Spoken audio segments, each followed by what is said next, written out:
Assalamu alaikum. Today, I will tell you about a miracle that is beyond comprehension. However, its mention is found in many heavenly books.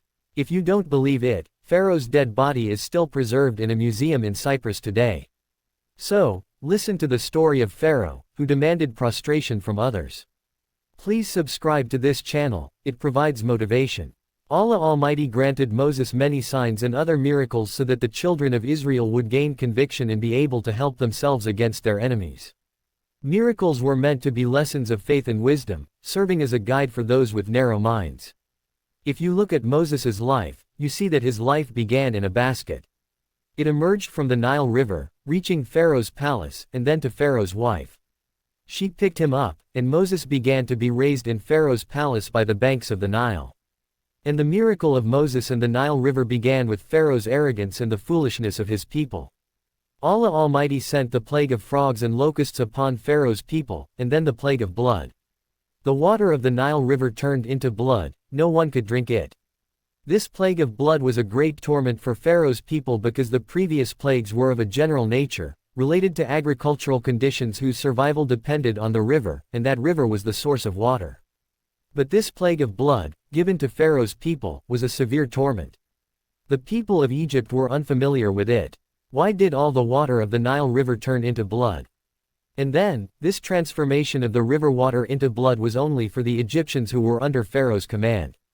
But for Moses and his people, the water was normal, clean, and pure. They drank the river water as usual. The situation was such that if any Egyptian, Pharaonic, went to drink water or obtain it, they would return upon seeing the water turned red like blood. This torment was the most terrifying. It terrified the Egyptians of Egypt and those living in Pharaoh's palace. And then everyone came to Moses. And the people said, "Moses, whom we now believe in, will deliver us from this torment." Those who followed Pharaoh made a promise. And with the hope that Moses would pray to his Lord, they came to him to ask for prayer. "Please pray to your Lord for this torment to be removed." Although these people, who followed Pharaoh, had repeatedly requested help like this before. Prophet Moses prayed, and Allah accepted his prayer, and the torment was removed from them. The water became clear again, so they drank water and rejoiced. When it was time to fulfill this promise, they broke it. They had told Moses, "We will stand with you," and Pharaoh was also included in this promise. Pharaoh also disregarded this promise. He would not allow Moses to take his people, the children of Israel, with him, because Pharaoh's tyranny was increasing, and he continued to oppress Moses. And he was preparing his army for an attack. He had established his divinity among his people. He made everyone prostrate to him. And he would say, "Am I not the owner of these rivers? Did they not flow beneath my palace?" Pharaoh told his people that Moses was a magician and ignorant, and that he was poor and destitute, possessing no wealth. He didn't even have a single golden bracelet. The Holy Quran has narrated this entire incident, as Allah Almighty states. "And indeed, we sent Moses with our signs to Pharaoh and his chiefs, and he said, 'Indeed, I am a messenger of the Lord of the worlds.' But when he brought them our signs, behold, they laughed at them. And we showed them no sign except that it was greater than its predecessor. And we seized them with torment so that they might return from their disbelief. And they said, 'O magician, supplicate for us to your Lord by what he has promised you. And remove this torment of water turning into blood from us, we will surely be guided.' Then when we removed the torment from them, they broke their promise, and Pharaoh announced among his people, 'O my people, is not the dominion of Egypt mine, and do not these rivers flow beneath my palace? Do you not see that I am, indeed, better than this one who is contemptible and can hardly express himself?' Prophet Moses had a speech impediment. In his childhood, Prophet Moses did not pick up a ruby, but rather picked up a burning coal and put it in his mouth. Nor does he wear golden bracelets, nor do angels come with him in procession. In short, he by saying such things overpowered his people, and they obeyed him in procession. In short, he by saying such things overpowered his people, and they obeyed him. Those people were already full of mischief. Pharaoh became even more arrogant and haughty, and it became clear to Moses as daylight that no matter how many promises Pharaoh and his people made, they would never believe now. And Pharaoh would never cease inflicting suffering upon the children of Israel. Moses realized that there was no benefit in trying to explain to Pharaoh and his people. Their minds were now veiled, and they had closed their eyes so that they could not see the beauty of the Creator and the lessons in His creation that were righteous and present before their eyes. Moses was praying in the divine court. This time, the prayer was made with great displeasure and anger. Moses, with his brother Aaron, stood in the presence of the Lord of glory to pray. Aaron had also realized that there was no benefit in trying to explain to these people now. Moses and Aaron raised their hands towards the sky, and both began to pray to their Lord with these words. Al-Zukhruf, 88-89. O my Lord, indeed these are a people who do not believe. So turn away from them and say, peace. But they are going to know. Allah Almighty accepted this prayer and addressed Moses and Aaron, saying, Yunus, 8-9. Your prayer has been answered, so remain steadfast in preaching and do not follow the way of those who do not know. You must have understood what the next step would be. Moses was commanded to leave Egypt, and he was also allowed to take his people with him.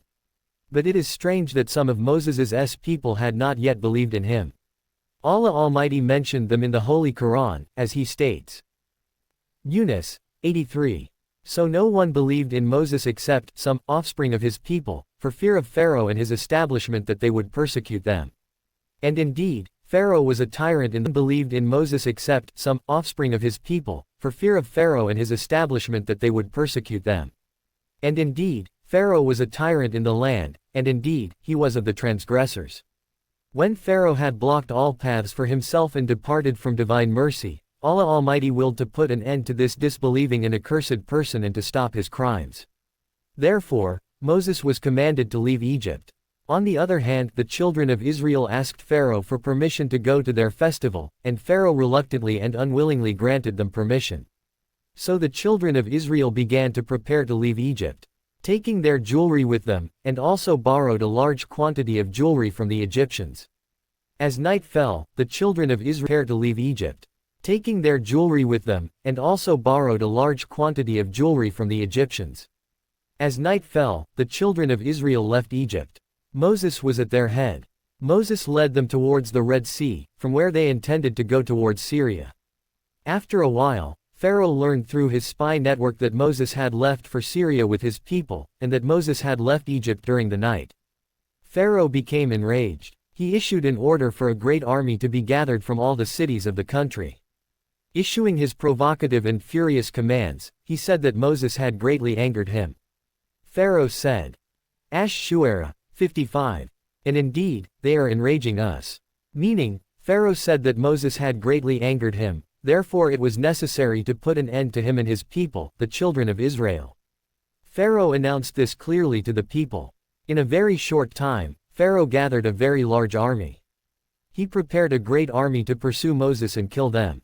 So that army set out quickly because at that time the army was in large numbers and had also carried a large quantity of weapons and arms, so the scene was very frightening and terrifying. And the condition of the children of Israel was that they had taken their meager belongings with them and had left Egypt in fear, while the intense pursuit of Israel had begun. Pharaoh's army was running at extreme speed, whereas Moses and the children of Israel were not moving at such a fast pace because they had carried a lot of luggage on their backs and shoulders, and they wanted their little belongings to remain safe. Pharaoh's army approached Moses and his people. When the children of Israel looked behind them, that great army would terrify them. After a short while, a great dust cloud rose, indicating that Pharaoh's army was now close. The flags of Pharaoh's army appeared.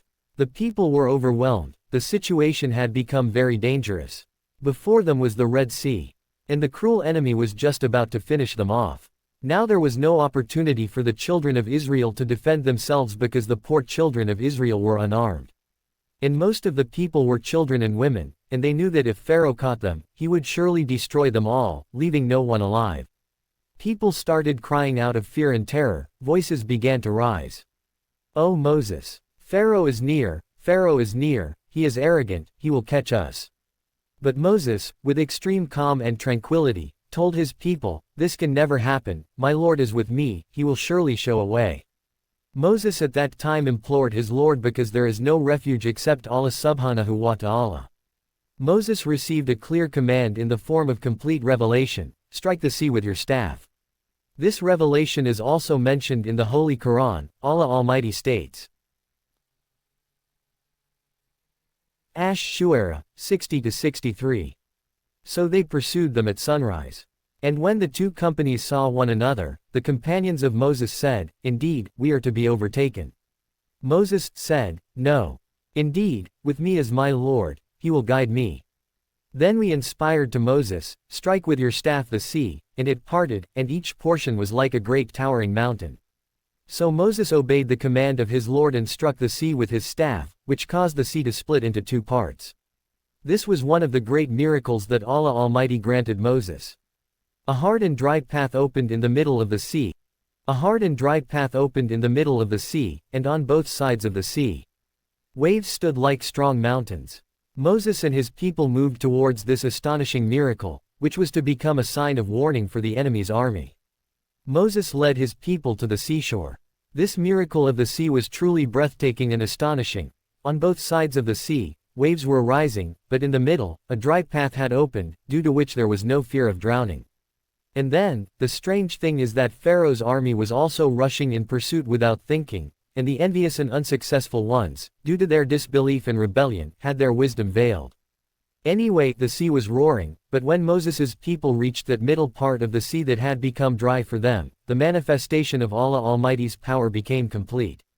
Far from drowning, the sea water could not even touch them. Meanwhile, Pharaoh also reached the sea. He saw this miracle with his own eyes, that the sea had split into two parts, and a dry path had formed inside it. At first, he felt fear upon seeing this. But then his enmity and arrogance increased. He ordered his army to proceed on this strange path.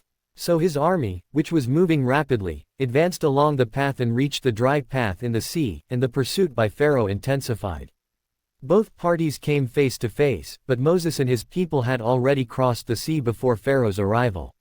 When the last person of the children of Israel crossed the sea and reached the other shore, Moses wished to strike the sea again with his staff so that it would return to its original state, but Allah Almighty commanded Moses to leave the sea in its current state.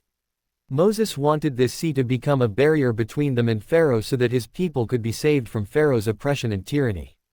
If he left the sea as it was very possible that the situation would turn against them, but Allah Almighty commanded him.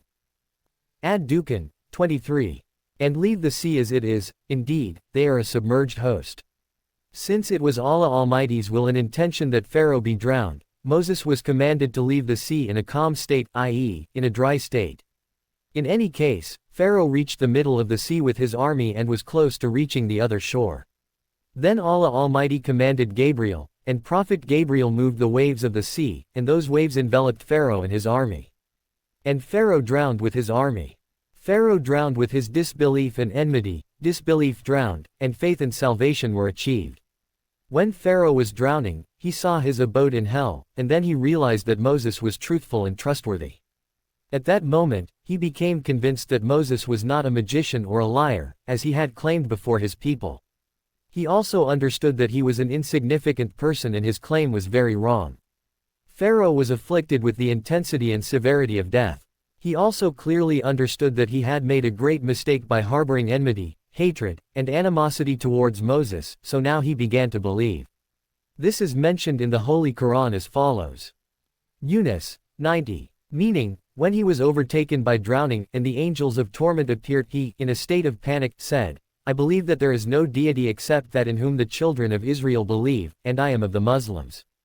Was Pharaoh's repentance accepted? Absolutely not. His repentance was not accepted because he repented from disbelief after seeing the torment and death. Gabriel replied to him. Yunus, 91. Now, while you had disobeyed before and were of the corrupters, now you seek salvation? The meaning is that the appointed time for Pharaoh's repentance had passed. Now it was impossible to escape death and drowning. However, we will only save your body. And the waves of the sea will cast your corpse onto the shore so that it may become a sign of warning for those who come after. So, it is clear from this text that it is necessary to be a Muslim first. That is, Allah Almighty is one. There is no one like him. And he is the one who gives life after death. Just ponder. We sleep every day. And elders say that sleeping and being dead are the same. Then, by Allah's command, we rise again. So, please subscribe to the channel. And I will be back with a new miracle beyond comprehension. Allah Hafiz.